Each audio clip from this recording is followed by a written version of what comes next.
Hey everyone, this is Kate All with Simple Pin Media, and we are a Pinterest management company. We help bloggers and businesses manage their Pinterest page as well as cleanups and consults and reviews. And we teach people how to use Pinterest effectively so that they're not overwhelmed with Pinterest advice, but that they're progressively moving forward and they're not tripping over their feet, if you will, with all the crazy information that's out there.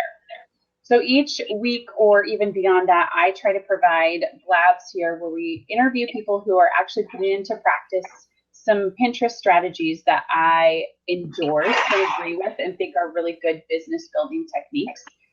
And so this week we have Angela Davis with Frugal Living Northwest and a little bit of history. So Angela and I have known each other for years. We are BFFs. We have been friends since 1999, I think, something like that. We were partying with Prince when that happened. Yeah, exactly.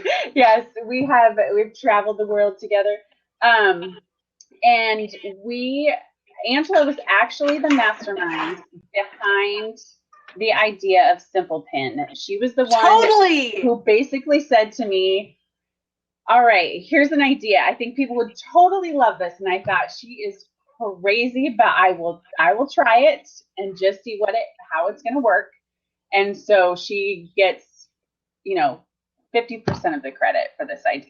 I get 50%. I don't know. I'm just making up. I'm the wind beneath your wings. Give it up, girl. Okay. Yes. So anyway, with that said, Angela, tell us a little bit about you and Frugal Living Northwest. I run a site called frugallivingnorthwest.com. It is a frugal lifestyle blog that helps people, in particular in the Pacific Northwest, live well on a budget. There you go. That's it. And so how long have you been? So 2008. So this would be. Yeah, I started the end of 2008. Okay.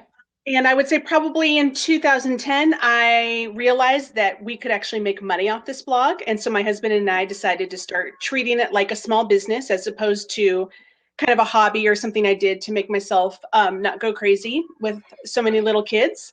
And so we've spent the last 5 years building the site and figuring out ways that we could expand and also make a living doing it. Nice. Okay. And so you're an old blogger, if you will. You're not a new blogger. I'm not a new blogger, no. You're an oldie. Okay. So when did you start thinking about Pinterest? When did Pinterest burst on the scene for Frugal Living Northwest? Well, I'd heard about Pinterest and I thought it sounded stupid. And I was like, what are people doing with this pin stuff? That doesn't make any sense to me. And then what I'm really good at is copying what other people do. Not copying it, but going, hey, these bloggers who are, clearly doing well and I admire are doing something. So maybe I should do it as well. So it was in 2012, end of 2012. That you and I sat in my living room in my junky 3-bedroom apartment and we set up all of my boards and we thought, well, let's try to do Pinterest. Mm-hmm. Doing Pinterest for about 3 years, kind of intentionally, more or less. Yes. And seeing what people liked. I actually used the Frugal Living Northwest page as my personal page for about, 2 years. There's a lot of recipes on there that I still use. Mm-hmm. Yeah. So when did you start really seeing traffic? Like, besides just updating boards and making it look really fun and fancy, when did you go, hey, I'm actually getting traffic from them? Well, something to know about me is I don't really look at a lot of analytics or things like that. I don't know, when you told me, hey, look, these things are going well. Well, it's when we realized that one particular post that we had done, not me, I had nothing to do with it. I have a contributor who does all of our recipes. She wrote a post on no-knead bread. And all of a sudden we were getting tons of traffic from it and it was getting pinned like crazy. So I think it was right around that time. I don't know when it was, 2 years ago, 2.5. I'm making time up. No, it was still in the vertical photo stage. So it's when we were really good. I would say it was early 2013 in 2012, like late after you had switched the boards, then you really did start to see that, we're getting, 1,000 repins right away on this post. Yeah, That's so crazy. that one particular post kind of went nuts, and then we realized, well, something's going on here. And so honestly, you said, can I take Pinterest and run with it? I was like, awesome. I don't want anything to do with it. Yeah. So that's pretty much how it worked. Got it. Okay, so we're going to talk about then, since you've been on Pinterest, well, Frugal Living, I feel like has been on Pinterest even since the really early days. I feel like it was invite only when you started. Oh yeah, I started and someone invited me. Yes, and that's when we all thought it was crazy. So let's talk. You started to see this viral pin, and there was only the horizontal photos. Right. So when do you feel like you started to notice, oh, hey, I've got to up my game here. Like these horizontal photos aren't really working. And what did you start to do to kind of transition? Well, we noticed, I would imagine it's been 2 years or so, more than 2 years, that it was vertical photos that worked best in people's feeds. And so I started having our homemaking contributor take at least one horizontal photo, so that could be at the top of the post. And then we started putting graphics on it. So it's been probably 2.5 years. And, I can go back to older posts and see that that's pretty much when it started. Right. So then did you, in this transition, or even in your homemakers transition, did you use a program to change all these photos? What was your method for trying to update older posts? Was it just, we've established your method. What? Person. We've established person. Yes. So then what did you start doing? Did you just start with that post, or did you just start randomly updating? Oh, it was, I think what we did was we went through our my Google Analytics and figured out what were the most popular posts, the last month, or like where are people really landing? And then we started with those. And then what I did is I actually asked our homemaking contributor, I gave her a month off of doing posts, and she spent a month updating pictures. So she retook pictures of all the recipes. And, when she first started, she was doing really great recipes, but photos didn't make any difference back then. Right. And I'm sure that they did, but we didn't consider ourselves good at recipes or anything. We were good at finding deals for people. And the recipes was just kind of the cherry on top. But then I began to realize that this particular contributor had an excellent, she was an excellent writer, and she actually had photography skills. So she spent a month retaking a bunch of pictures, probably I think for like 12 or 15 posts. Then I went in and put graphics on those posts, and then we re-uploaded them. And then you started pinning them. So that's how we started, was just starting to take vertical posts. We didn't worry about the photos in the remainder of the post, just that top post, so the top graphic, so that we could pin it. Okay. And when you say you created graphics, talk a little bit more about that. What's the program that you used? What do you mean by creating graphics?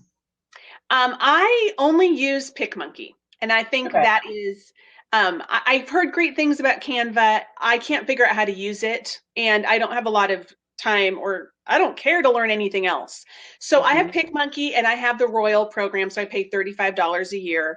And I just basically figured out how to use PicMonkey to the best that I could. So I didn't, when I say I spent a lot of time figuring out how it worked, I mean, it was a minimum amount of time just to try to be awesome. So I've reached kind of awesome and realized all the little ins and outs of PicMonkey, and that's what I use exclusively. I don't use anything else. So right now, when a graphic, my homemaking, can I talk about that? What we do now? Yeah, totally. We'll jump forward and then I'll jump back. Okay, sweet.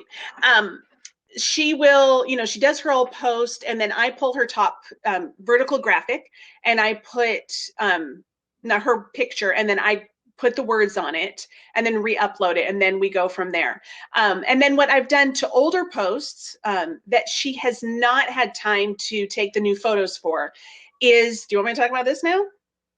Yes, go ahead and talk about it. And again, I'll loop you back around and we'll revisit all these things. All So it's right, okay. awesome. Okay. What I did for older posts that she hasn't had time to retake the picture for is, or I don't feel like paying her to do it. I've taken the horizontal pictures. I make a design because you can make a design as opposed to editing a photo in PicMonkey. I make a really long design and then I upload those two vertical pictures or sometimes three vertical pictures, depending on the quality that she has created, from the old posts. And then I add those in, and then I put a colored banner in the middle that then has the words for the post.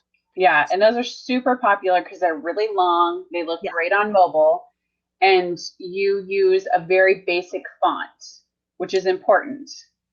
Don't get me started on fonts, or we can get started on fonts later. Right.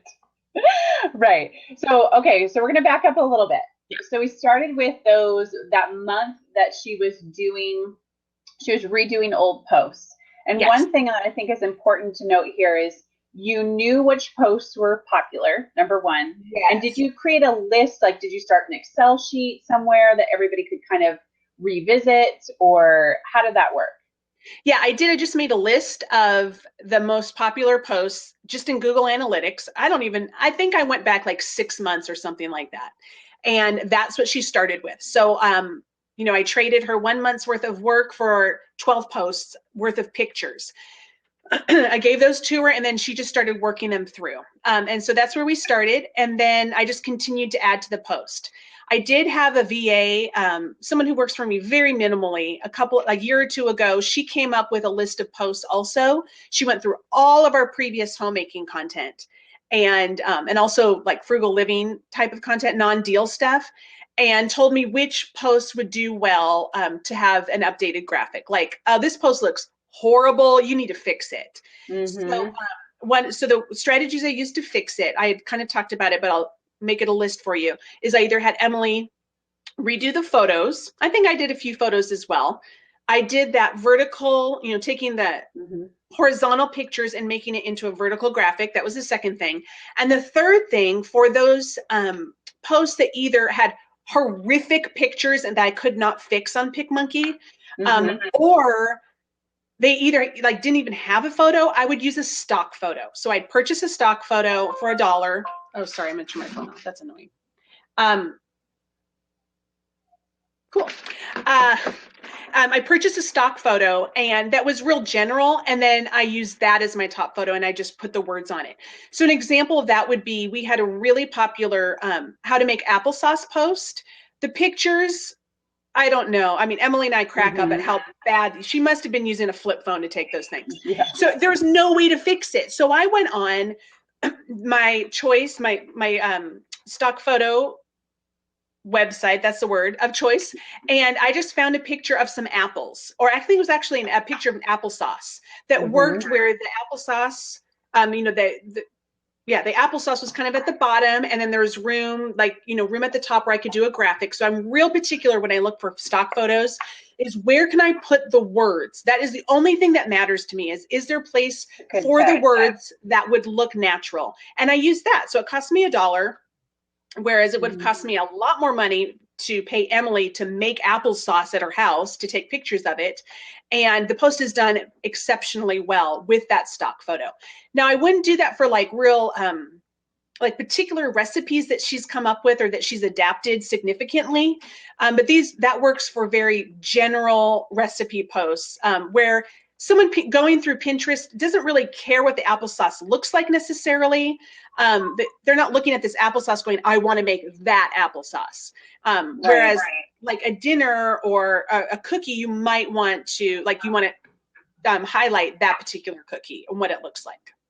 Yeah, I think that's a really important thing to note, because I think that sometimes people feel very bound by taking their own photos and almost paralyzed. So I think Mandy had talked about how do I know if I should hire out, and how, what I want to do for it. And this is just a really convenient way to not have to pay a ton of money, like you said, to your homemaking contributor, and then you end up having still a great photo. Yes. And the other thing too is, if you're going to take photos, I'm incredibly intimidated by what I see on Pinterest. I mean, like if I come up with a recipe, or if I think, oh, I want to update this old post that our contributor did with me doing the photography, I try to remind myself I'm not a food blogger. And it doesn't have to be food blogger quality, because I mean, those people are spending time and cash on that. Yeah. What I do is I turn the flash off, take the item outside, and take a picture. It usually looks good. And then what I'm focused on is the background and leaving enough room for my words. That's really all I care about. Turn the stupid flash off, leave some room for your words, and it's probably going to look, it's going to at very least look appealing to the person trying to pin it. Because that's what you need to remember. It doesn't have to make people like, all you want to do is for people to repin it or click over. That's the quality that you're looking for. Right. Especially if you're not a food blogger.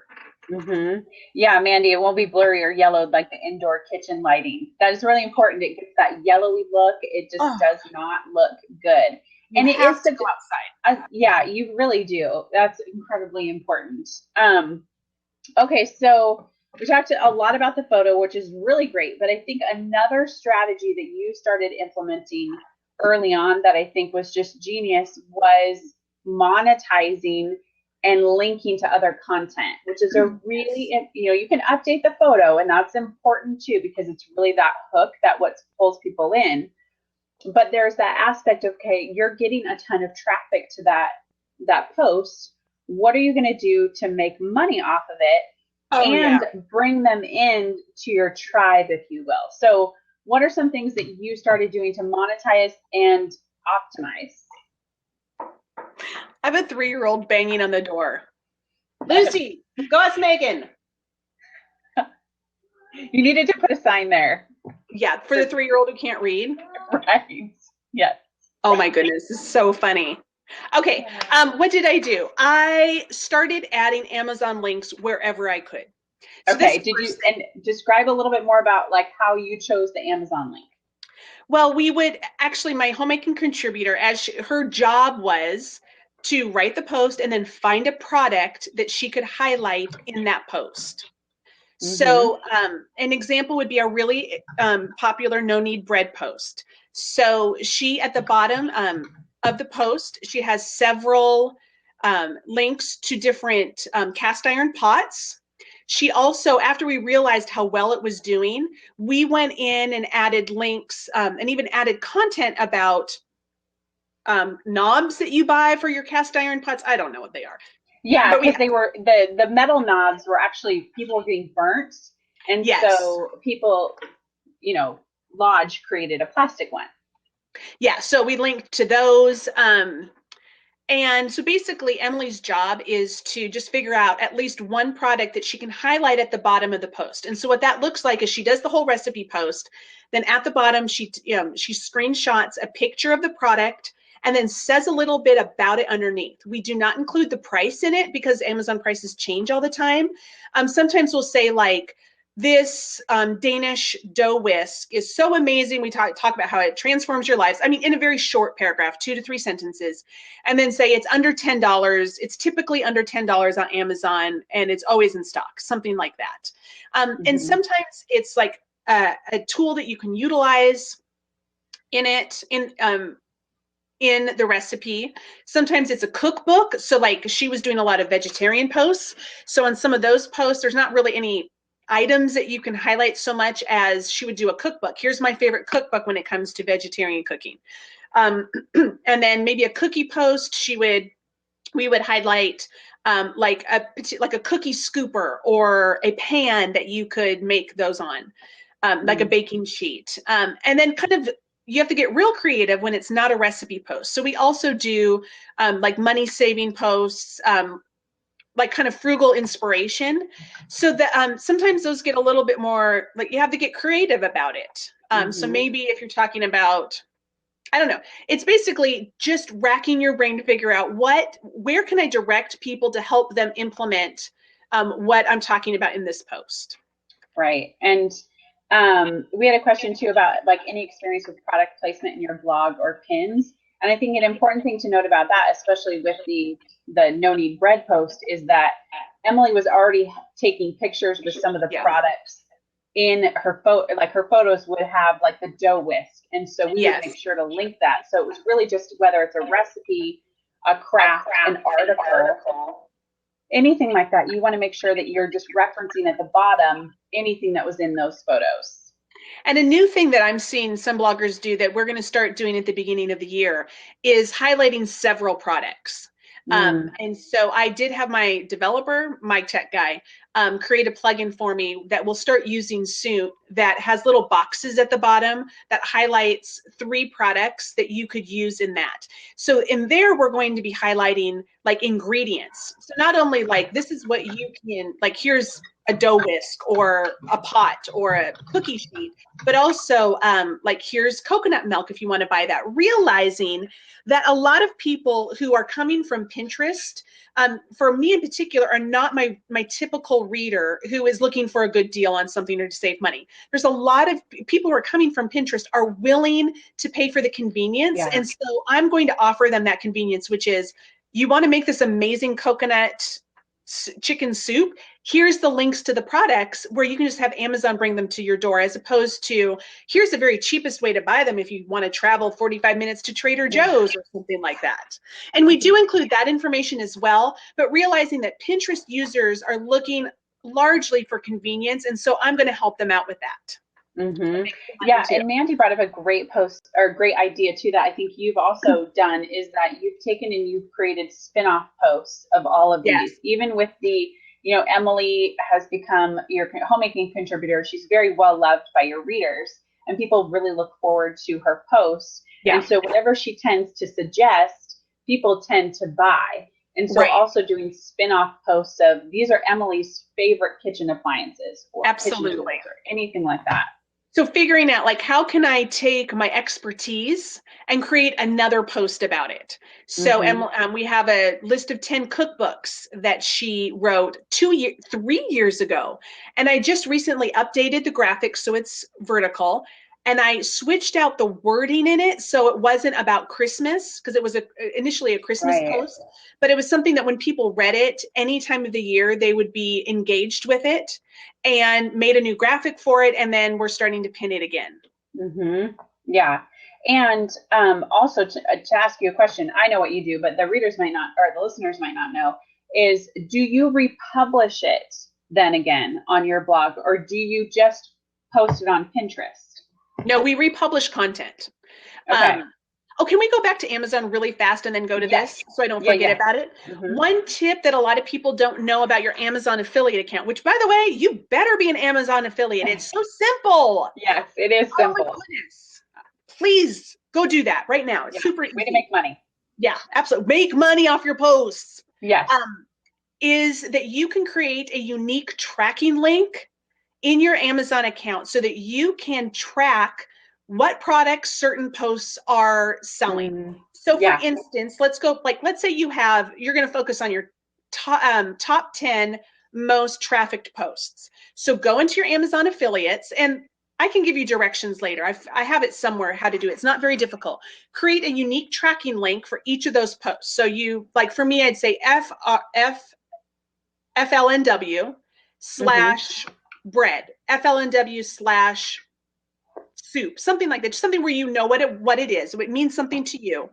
And then you use that link when you pull your affiliate link, you switch it to that one, and then only use that particular link in that post. So I have my no need bread post. I created a unique tracking link for that post. Then every product I highlight from Amazon in that post, I use that tracking link so that I can go back at any time and see how much money that post is making me. So if I can go back in the last month and realize I made 0 off of that, then I know I'm not doing a good job. I have not marketed something well. It's not working for readers. Or I can look back and go, oh my goodness, people are going crazy over this particular oven. Then you go, my readers, or at least the ones from Pinterest, love this. Maybe I'll do some spin-offs. Maybe I should link to other posts other content that includes this oven to encourage people to get that, like, hey, you can make your bread with it, but you can also make these 10 other things, and you link to them so they know how valuable of a product that is. Okay. Yeah, that is really important. A lot of people don't know about this unique tracking link. Yeah, and if people, I know there was a question about how Amazon affiliate works. It's best just to go to like the Amazon affiliates. It's super easy to walk through. I am not techie and I can figure it out, but it's really important to know that you can't put an Amazon affiliate link on Pinterest. So you can't just pin your affiliate link or pin an Amazon post with your affiliate link over on Pinterest, because it an Amazon product. Your Amazon product, exactly, with your affiliate link, because Pinterest will strip that completely. And so that's why it's best to build those links in your post so that when the traffic is coming there, then you're actually getting credit for it. You're making money on it. Yes. And then what I also do with Amazon, since we're talking about that, is I typically bold that text. So if I'm highlighting, a Dutch oven, I will bold that so it stands out a little bit more, and also include a picture of it. You can just take a screenshot of it. You don't have to have like a fancy picture of, you making something next to the Dutch oven. I mean, that's awesome, but it's not necessary. Right. Yeah. And that, someone had brought up the flashlight. It's called the visual search tool on Pinterest. So if you do have a pin with a Dutch oven on it and somebody's looking for that Dutch oven, they can hover over it and, narrow in on it. And if you have more posts about Dutch ovens, that's also going to pull up in that extra search that comes up on the side, which is also really important. Yeah. So that's why the product placement, especially if you do have a good contributor who can, put the dough whisk or the Dutch oven or whatever into that, would be great. It would be, and it's totally not necessary. Right. I'm just trying to encourage the people who are like, I don't even know how to take a picture. Yes, that's the spectrum, right? Like if you feel like you're able to take that on, do it. If you're not, don't do it. Go simple. Don't do it. The key really is just to start beginning updating content and knowing what posts are actually getting the most traffic, because that is the biggest problem, that people just say, okay, well, I'm going to start updating my post from 2008. We'll just start at the beginning and work our way forward. No, don't do that. It's a waste of time. Waste of time. Yes. And you have to look in your Google Analytics. Okay, so I'm going to take it. Now we've talked about the vertical photo. That's important, or new photos or stock photos. Then we've talked about Amazon links. Then the optimizing. Where else do you add links to other content? How do you do that so that it looks natural?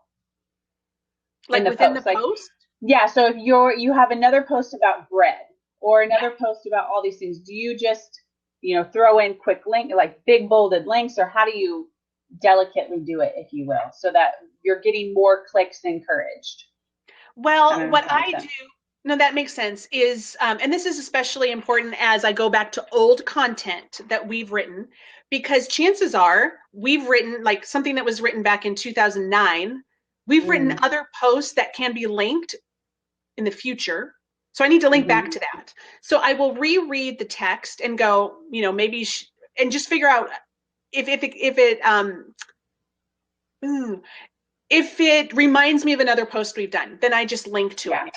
And sometimes I will put in parentheses at the end of a sentence, like, make sure you check out our awesome Sloppy Joe recipe here, and link to that.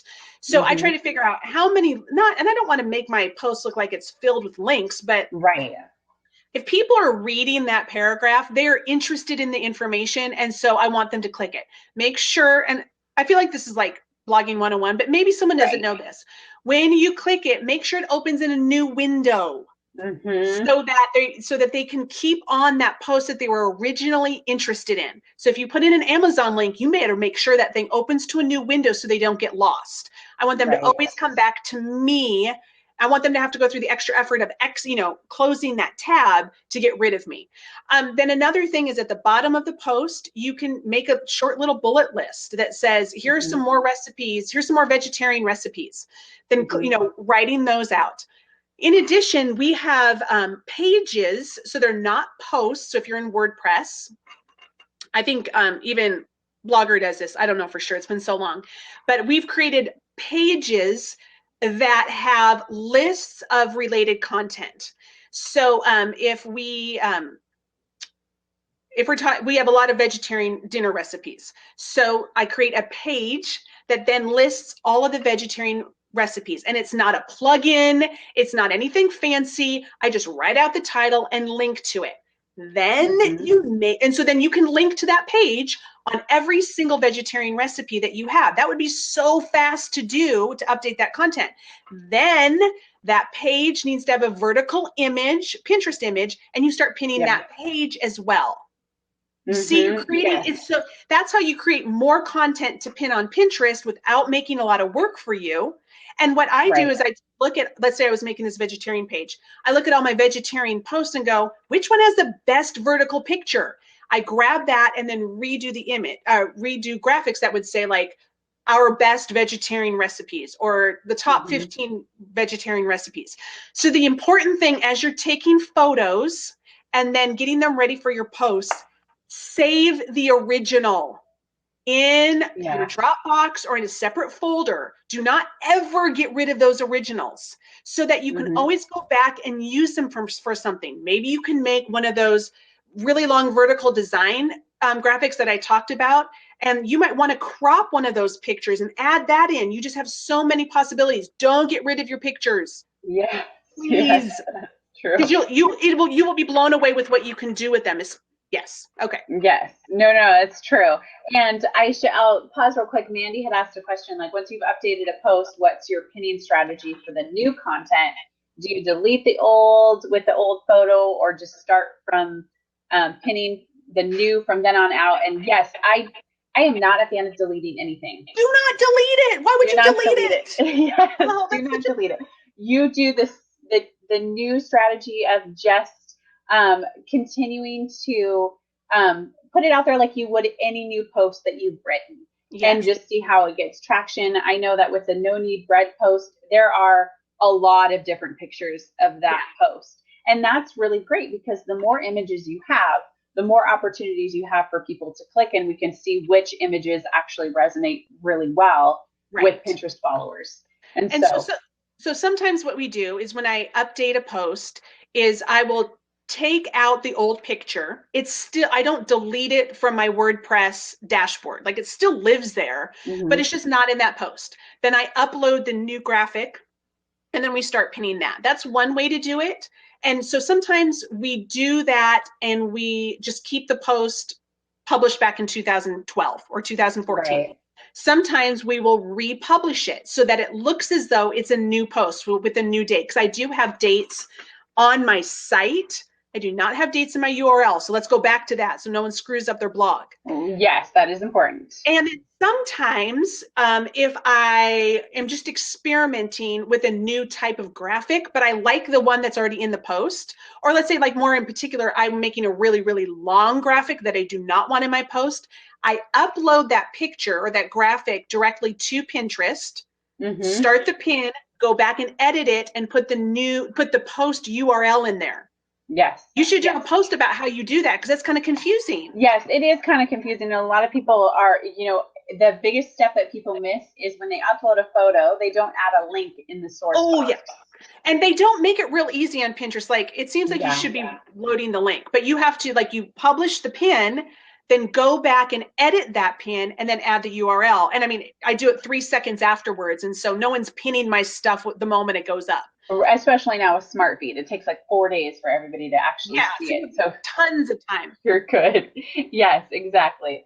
So a particular post for me may have 4 or 5 graphics that I've created for it that are floating around Pinterest.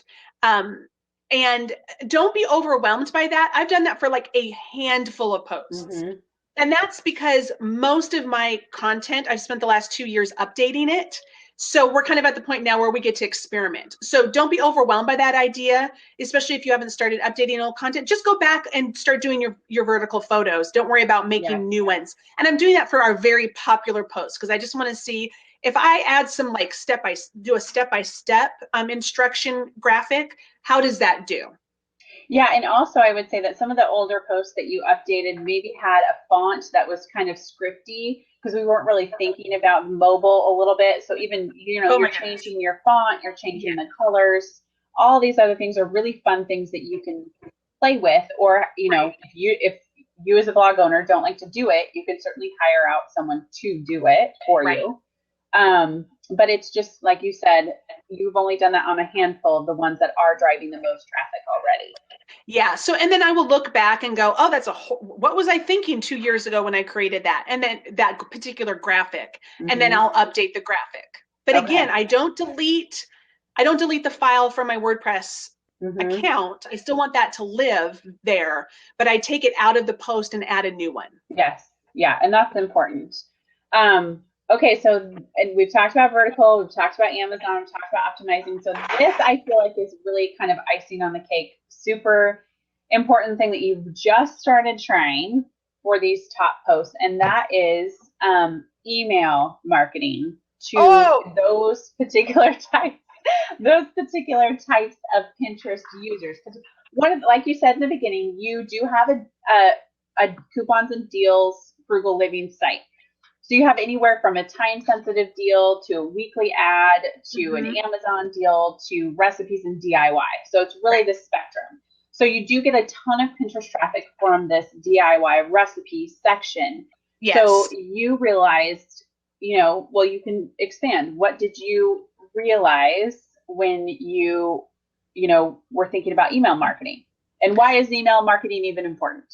Well, first of all, email marketing is the most important thing you can be doing, building your email list, because the email list is what you own. So these people have given you permission to communicate with them. So everything else on the web is someone pursuing you as a blogger, pursuing your site. So stuff that's coming from Pinterest, they're coming to you. Stuff that's coming from Facebook, they're coming to you. Google search, they're coming to you.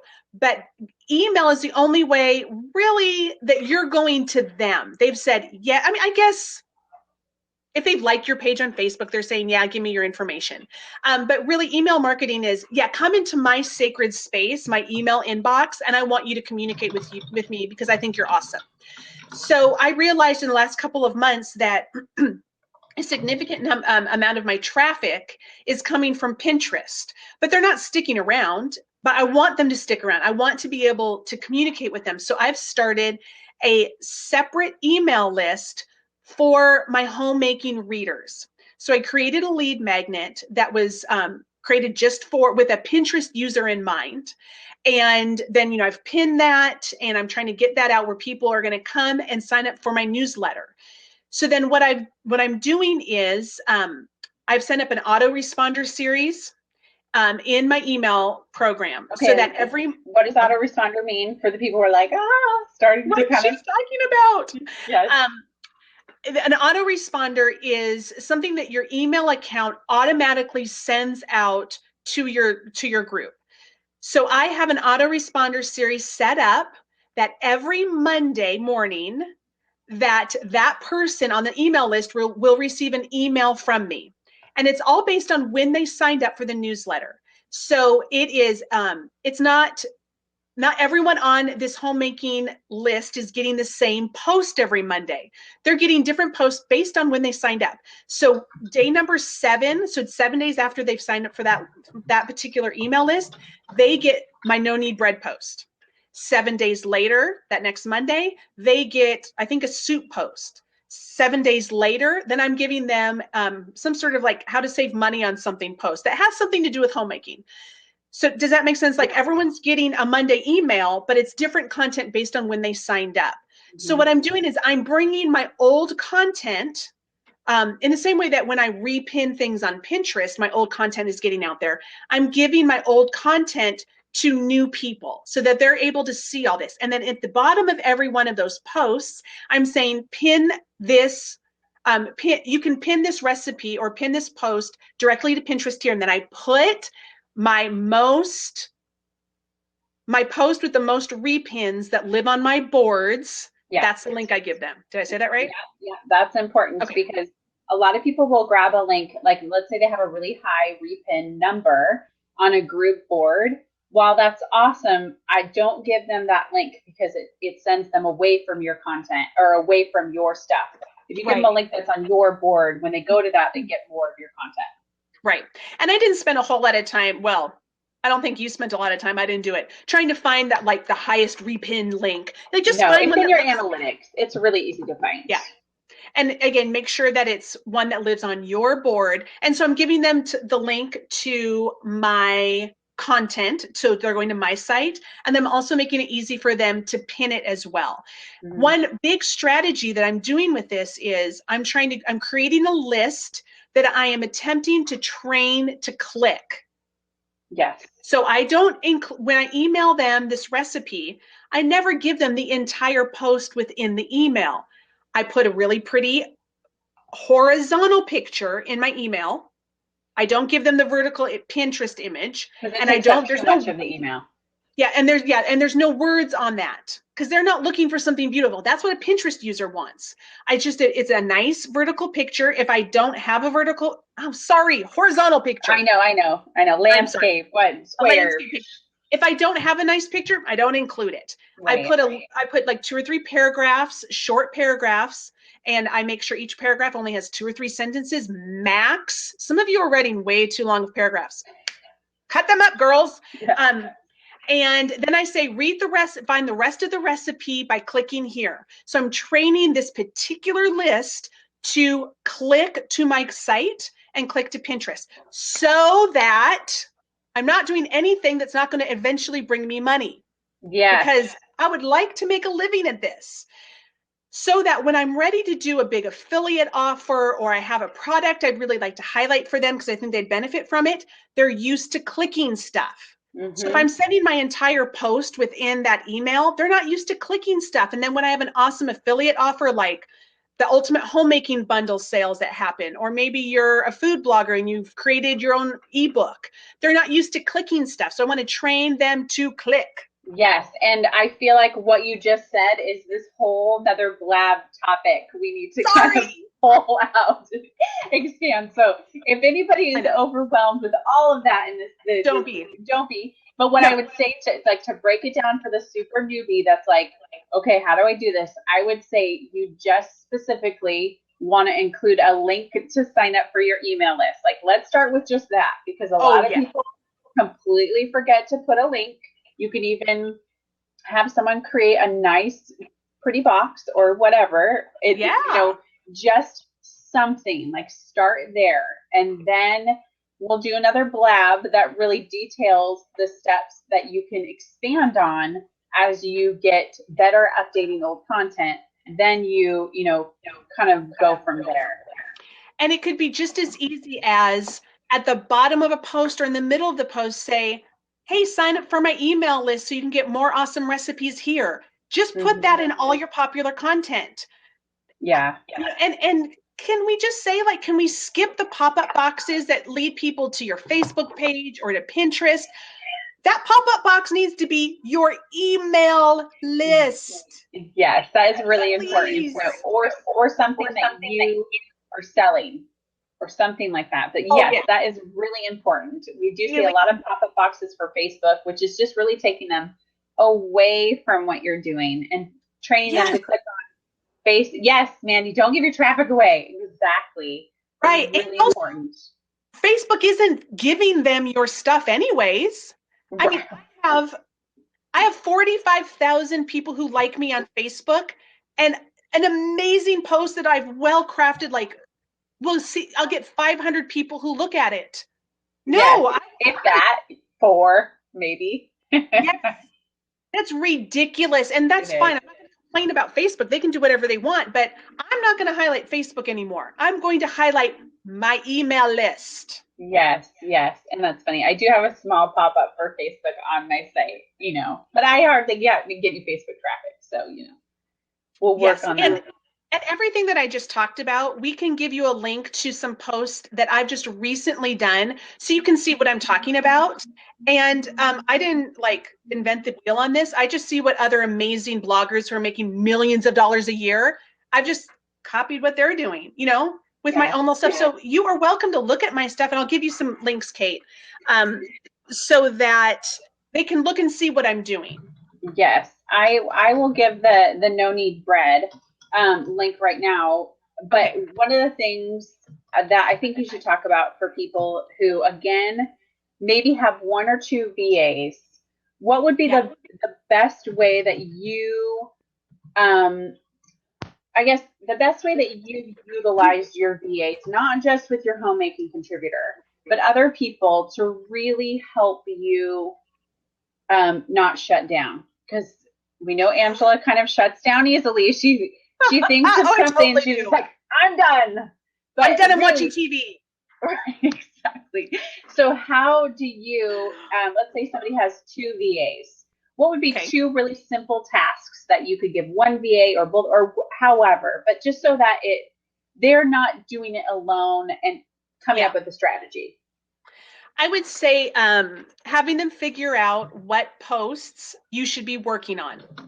So have them make a list of have them go into Google Analytics, make a list, and then also they could, with their eyes, look through and tell you what your suckiest posts are, like what looks the worst in your really high traffic posts. Maybe you're getting lots of traffic from Google. Well, that tells you that like people like what you're doing, but your pictures are horrific. They can give those to you and say, these are the things that need to be fixed. They could also go through and find stock photos for you. And maybe they could even learn how to do graphics. Graphics are not difficult if you just stick to one simple font. Yes, one simple font, and not I would suggest even sticking with very similar colors to your website. Here's one thing: stick to colors from your website. If you are pretty good at photography, like if you have a nice photo, PicMonkey allows you to click a little button, and then you take that, you drag the cursor, and then you put the cursor inside your photo, and you can land on a particular color, and it will tell you what color it is. That is awesome. We need a PicMonkey tutorial. Angela, I'm just creating lists of things you need to do. I know, you guys, it transformed my world more. I mean, it like goes my relationship with Jesus and then finding that little clicking thing on PicMonkey. It rocked me. Because here's something my mother taught me from her probably her art class in college. I'm sure everyone was high as a kite in it. But what she taught me was that the best, like if you want to look for colors that go together, look in nature. So if you, and nature includes food. So if you have a picture of food, when I have my pictures, I only choose my colors based on the colors in the photo with that one little tool. And if you're like, if I'm blowing your mind right now and you can't, maybe I'll make a little like video and send it to you guys. I don't know. Yes, but that's how you pick your pictures. If I see one more photo with forest green banner across it with a bunch of script font, I might just shut down my Pinterest account. Quit with the forest green. All right. Yes. No. Okay. Right. So we were talking about VAs. No, I should say, Angela, so this is kind of a like secret plug for a future course that Simple Pin is going to be creating. But Angela will be doing a PicMonkey course for me in this course. So I will be doing a very small PicMonkey tutorial that then links to my amazing course where I'm going to make millions of dollars transforming how bloggers use PicMonkey. Yes, that is true. That is true. Oh my gosh. Okay, but back to VAs. Here's another thing a VA can do that's super simple. They can compile those pages that I talked about that has related content. So, because I mean, it doesn't take a brain surgeon to figure that. It doesn't take your brain, your awesome content creating master brain, to create these pages. So you can just go, okay, I blog a lot about cookies. I blog a lot about essential oils. I blog, figure out what you blog a lot about. Start with 5 maybe, and tell your VA, create 5 pages that has related content on here. So that then you can link to that page and those, when you have a post about essential oils, you can also, then you have that page as a reference for you that you can go pick 5 or 6 or 3, let's say 3 max, that you could then add to the bottom of that post. Like so you would say, you love essential oils? So do we. Here are 3 awesome posts that you need to read about. And you can just bullet point them there. Or you could do a little like you can shrink a photo so that they're sitting next to each other.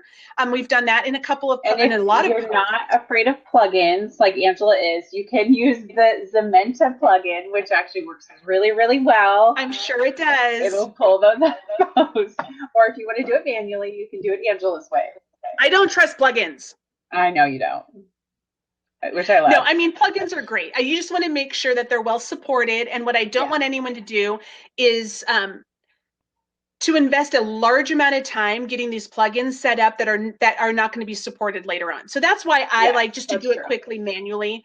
But I have thousands of posts on my site because we post 10 to 15 times a day with time sensitive content. So that's what scares me a little bit. Well for you. Mm-hmm. I think it would work real well for someone who's posting 3-4 times a week, and you have, you have more a tighter focus on your content. Yes, so, yeah, it works well for us because I only do post twice a week, and absolutely, yes. And so creating the pages, finding content for you to update, those are really the things that your VA can do for you. And honestly, like for me, updating graphics is something that I do while I'm watching TV at night.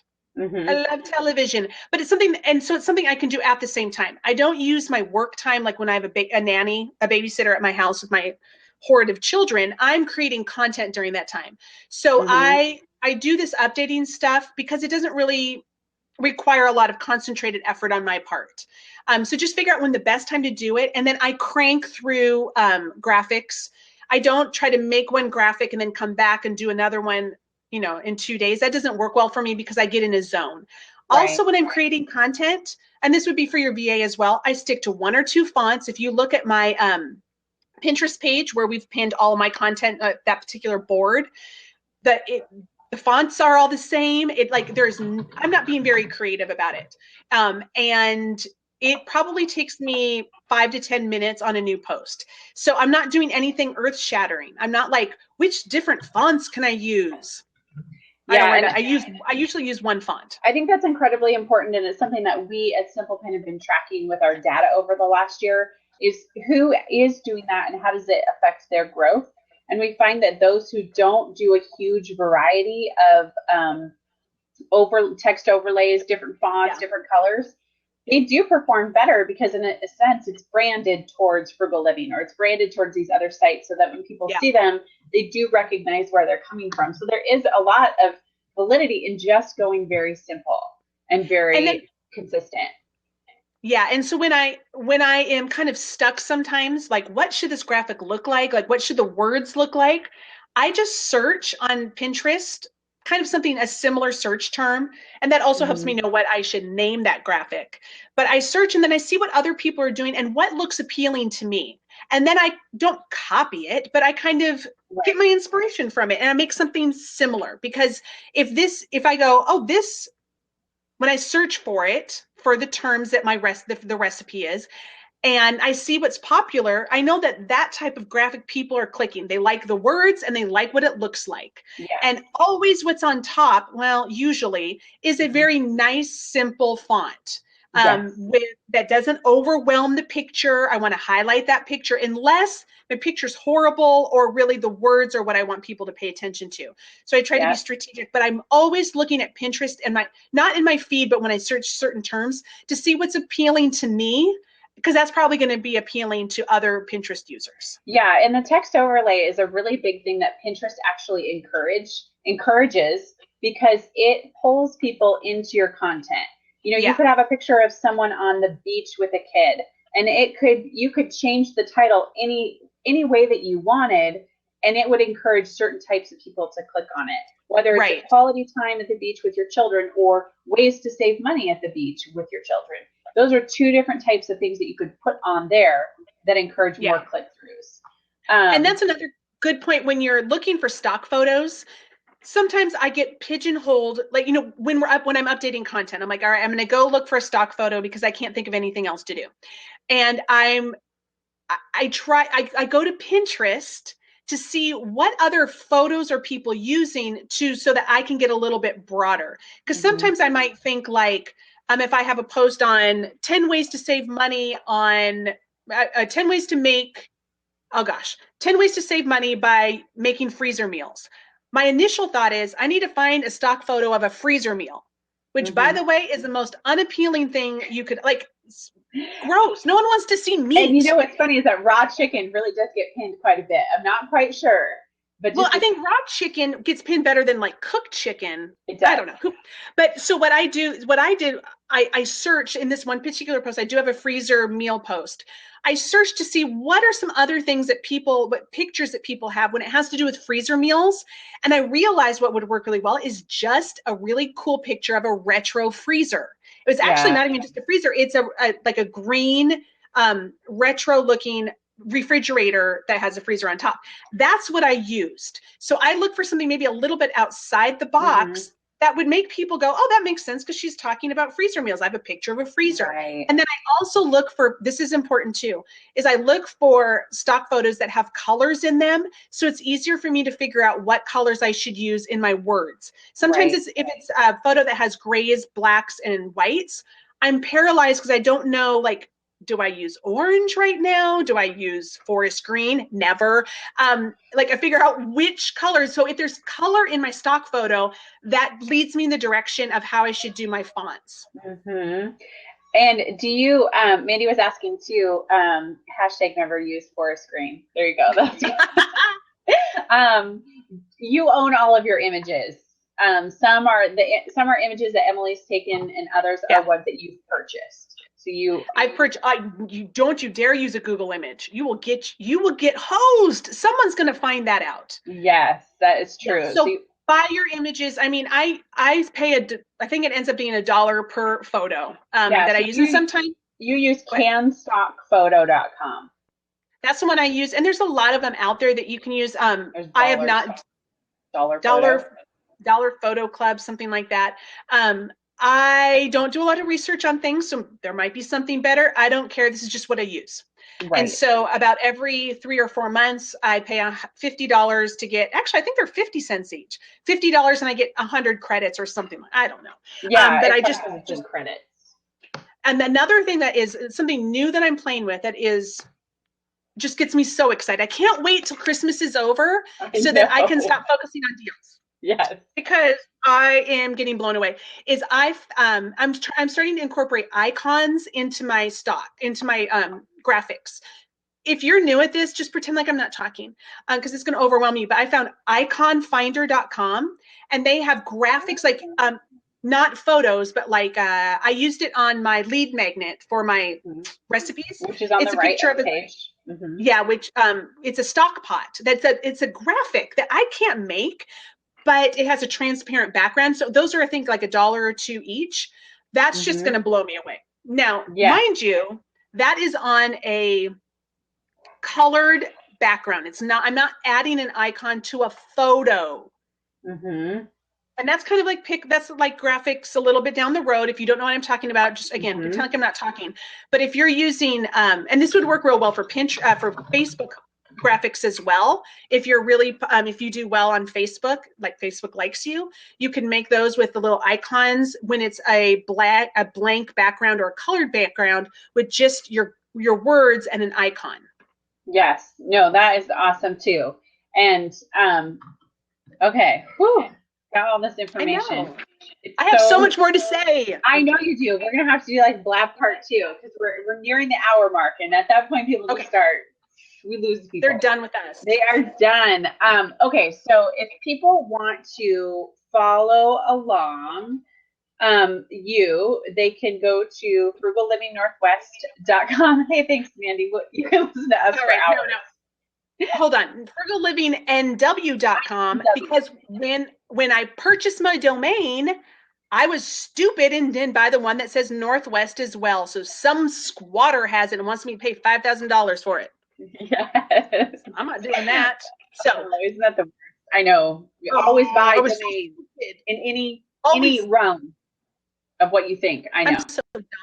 Okay, so then where can they go to find all your? I mean, I think I've linked on the side to your Pinterest board that has all of your graphics, and if you go down to the very bottom of that board, you can see older posts. So it's actually good to go down all the way to the bottom, because then you can work your way up Yeah. and see the progression of what you've done. Yeah, you can see like how I have evolved with my Yes. graphics and stuff. And look through that to see the different types of things I've done with old content. I think you'll be able to figure out like, oh, I bet that's a stock photo. And I bet that's her, like you can just see what I've done. And seriously, just copy what I'm doing. Like, I don't think I'm like the world's greatest graphic designer, but I'm not a graphic designer. So I think I do pretty well at not knowing anything. I mean, seriously. That's hilarious. So just look at it and do what I'm doing, or follow, make a board on your Pinterest page, even if it's a secret board, and pin pins that you think look awesome. And then copy them, copy in the right way. Like if you copy my stuff, that just makes me think, oh, you think it's awesome. Great. Because no one's going to ever. Yeah. Anyway, yeah.